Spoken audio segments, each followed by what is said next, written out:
Hello guys, നമ്മളിന്ന് discuss ചെയ്യാൻ പോകുന്നത് ഗോൾഡൻ റൂൾസ് ഓഫ് അക്കൗണ്ടിങ് എന്താണെന്നുള്ളതാണ്. നമുക്കെല്ലാവർക്കും അറിയാം, അക്കൗണ്ടിങ്ങിൻ്റെ ബേസ് സ്റ്റാർട്ട് ചെയ്യുന്നത് ഗോൾഡൻ റൂൾസ് ഓഫ് അക്കൗണ്ടിങ് എന്നാണ്. അപ്പം ഗോൾഡൻ റൂൾസ് ഓഫ് അക്കൗണ്ടിങ് പ്രകാരം എല്ലാ അക്കൗണ്ട്സിനെയും 3 കാറ്റഗറി ആയിട്ട് ഡിവൈഡ് ചെയ്തിട്ടുണ്ട്. ഒന്ന് റിയൽ അക്കൗണ്ട്, പിന്നെ personal account, then nominal account. അപ്പം റിയൽ അക്കൗണ്ട് അല്ലെങ്കിൽ ആ നെയിം റിയൽ അല്ലെങ്കിൽ പെർമനൻറ്റ് അക്കൗണ്ട് എന്നുകൊണ്ട് ഉദ്ദേശിക്കുന്നത് ഒരു കമ്പനിയുടെ റിയൽ പൊസിഷൻ കാണിച്ചു തരുന്ന ടൈപ്പ് ഓഫ് അക്കൗണ്ട്സ് ഇൻവോൾവ് ചെയ്യുന്നതാണ് ഈ കാറ്റഗറി. അപ്പം ഒരു കമ്പനിയുടെ ഫിനാൻഷ്യൽ പൊസിഷനിൽ കാണിച്ചു തരാൻ പറ്റുന്ന അക്കൗണ്ട്സ് എന്ന് പറയുന്നത് ഏതൊക്കെയാണ്? Mainly assets and liabilities. അപ്പം ഇതിനകത്ത് അസറ്റ്സിനകത്ത് വരുന്ന, ഇപ്പം എക്സാമ്പിൾ പറയുകയാണെങ്കിൽ cash account, accounts receivable, fixed asset, അല്ലെങ്കിൽ ലയബിലിറ്റീസ് ആണെങ്കിൽ അക്കൗണ്ട്സ് പേയബിൾ, ലോൺസ് പേയബിൾ. അപ്പം ഈ എല്ലാ ഈ ടൈപ്പ് ഓഫ് അക്കൗണ്ട്സിൻ്റെ ഒരു സൈഡ് എന്താണെന്ന് വെച്ച് കഴിഞ്ഞാൽ, ഇവർക്ക് കമ്പനിയുടെ റിയൽ പൊസിഷൻ, ഫിനാൻഷ്യൽ പൊസിഷൻ എന്താണെന്ന് കാണിച്ചു തരാൻ പറ്റും. ഇത് ബാലൻസ് ഷീറ്റിലേക്ക് ക്യാരി ഫോർവേഡ്, അല്ലെങ്കിൽ ഒരു കൊല്ലത്തിൽ തീരാത്ത അടുത്ത കൊല്ലങ്ങളിലേക്കും ക്യാരി ഫോർവേഡ് ചെയ്യാൻ പറ്റുന്ന ടൈപ്പ് ഓഫ് അക്കൗണ്ട്സ് ആണ്. ഇങ്ങനത്തെ അക്കൗണ്ട്സ് ഉൾപ്പെടുന്ന കാറ്റഗറിയാണ് റിയൽ അക്കൗണ്ട്. ഇനി next one is personal account.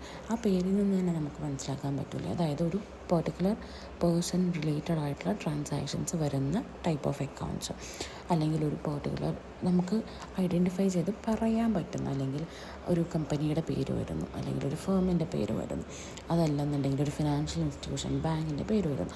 അപ്പം ഒരു പെർട്ടിക്കുലർ ഇൻഡിവിജ്വലിലേക്ക് അല്ലെങ്കിൽ ഒരു ആളെ ചൂണ്ടിക്കാണിച്ചുകൊണ്ട് പറയാൻ പറ്റുന്ന ടൈപ്പ് ഓഫ് അക്കൗണ്ട്സ് ആണ് എന്ത്? Personal accounts. ഇനി അടുത്ത കാറ്റഗറിയാണ് നോമിനൽ അക്കൗണ്ട്സ്.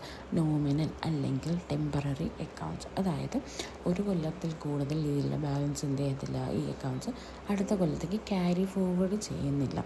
അത്തരത്തിലുള്ള അക്കൗണ്ട്സ്, ഇപ്പം എക്സാമ്പിൾ പറയുമ്പോൾ എല്ലാ ഇൻകംസും അല്ലെങ്കിൽ എല്ലാ എക്സ്പെൻസും, ഇതെല്ലാം കറണ്ട് ഇയറിലെയാണ്. ഈ ഇയറോടുകൂടെ കഴിഞ്ഞത് അടുത്ത കൊല്ലം ബാലൻസ് ഷീറ്റിലോട്ട് പോകുന്നില്ല. അപ്പം ഇത്തരത്തിലുള്ള ഈ എല്ലാ ഇൻകം അല്ലെങ്കിൽ എല്ലാ എക്സ്പെൻസ്, ഗെയിൻസ്, ലോസസ്, ഇങ്ങനെയുള്ള ട്രാൻസാക്ഷൻസ് റെക്കോർഡ് ചെയ്യുന്ന ആ ഒരു ടൈപ്പ് ഓഫ് അക്കൗണ്ട്സ് ആണ് നോമിനൽ അക്കൗണ്ട്സ്. ഇനി ഇതെന്ന് പറയുന്നത്, അതായത് ടൈപ്പ് ഓഫ് അക്കൗണ്ട്സ് എന്ന് പറയുന്നതാണ് ഇതിനകത്ത് ഫസ്റ്റ് സ്റ്റെപ്പ് എന്ന് പറയുന്നത്. ഈ ടൈപ്പ് ഓഫ് അക്കൗണ്ട്സ് അറിഞ്ഞാൽ മാത്രമേ നമുക്ക് എന്തറിയാൻ പറ്റുള്ളൂ? അതിന് അപ്ലിക്കബിൾ ആയിട്ടുള്ള ഗോൾഡൻ റൂൾ എന്താണെന്ന് അറിയാൻ പറ്റും.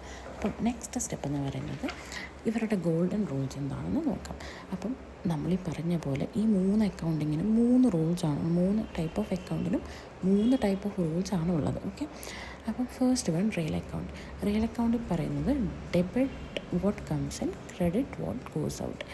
എന്താണോ കമ്പനിയുടെ അകത്തോട്ട് വരുന്നത് അതിനെ ഡെബിറ്റ് ചെയ്യുക, എന്താണോ കമ്പനിയിൽ നിന്ന് പുറത്തോട്ട് പോകുന്നത് അതിനെ ക്രെഡിറ്റ് ചെയ്യുക.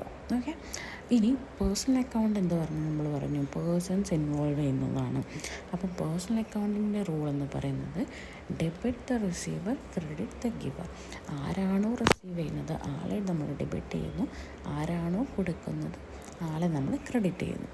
ഇനി തേർഡ് കാറ്റഗറി എന്ന് പറയുന്നത് നോമിനൽ അക്കൗണ്ട്. നമ്മൾ പറഞ്ഞു ഇതിനകത്ത് ഇൻകമും എല്ലാ എക്സ്പെൻസസും ഒക്കെ ഇൻവോൾവ് ചെയ്യുന്ന അക്കൗണ്ടാണെന്ന്. അപ്പം നോമിനൽ അക്കൗണ്ടിൻ്റെ റൂൾ എന്താണെന്ന് വെച്ച് കഴിഞ്ഞാൽ debit all expenses and losses, credit all incomes and gains. അപ്പം ഇതാണ് നമ്മളുടെ 3 റൂൾസ് പറയുന്നത്. ഓക്കെ, അപ്പം നമ്മളുടെ മെയിൻ സ്റ്റെപ്പ് എന്താണെന്ന് പറഞ്ഞു കഴിഞ്ഞാൽ ഗോൾഡൻ അക്കൗണ്ടിങ് റൂൾസ് എന്ന് പറയുന്നത് അക്കൗണ്ടിങ്ങിൻ്റെ ബേസാണ്. അപ്പോൾ നമുക്ക് ബേസ് ക്ലിയർ ആയിക്കഴിഞ്ഞാൽ നമുക്ക് എന്ത് ചെയ്യാൻ പറ്റും? ഈസി ആയിട്ട് ജേർണൽ എൻട്രീസ് പാസ് ചെയ്യാൻ പറ്റും.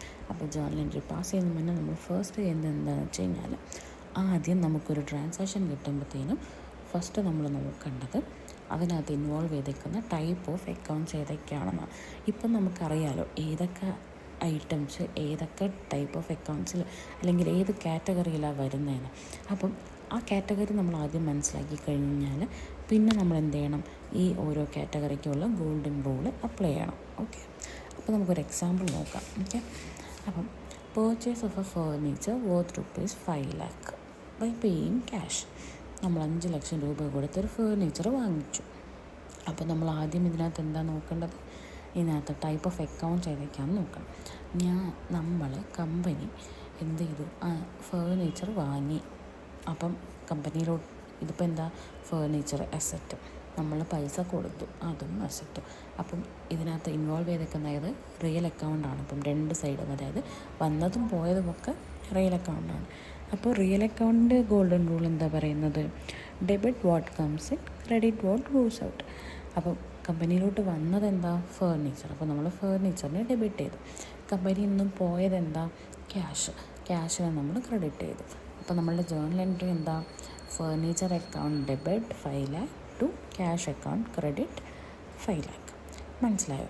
അപ്പം ഇതേപോലെ, അല്ലെങ്കിൽ ഈ ഒരു മെത്തേഡ് ഉപയോഗിച്ച് നമുക്ക് ബാക്കിയുള്ള എല്ലാ എൻട്രീസും എന്ത് ചെയ്യാൻ പറ്റും? ഈസി ആയിട്ട് പാസ് ചെയ്യാനായിട്ട് പറ്റും. എല്ലാവർക്കും മനസ്സിലായെന്ന് വിചാരിക്കുന്നു. Thank you.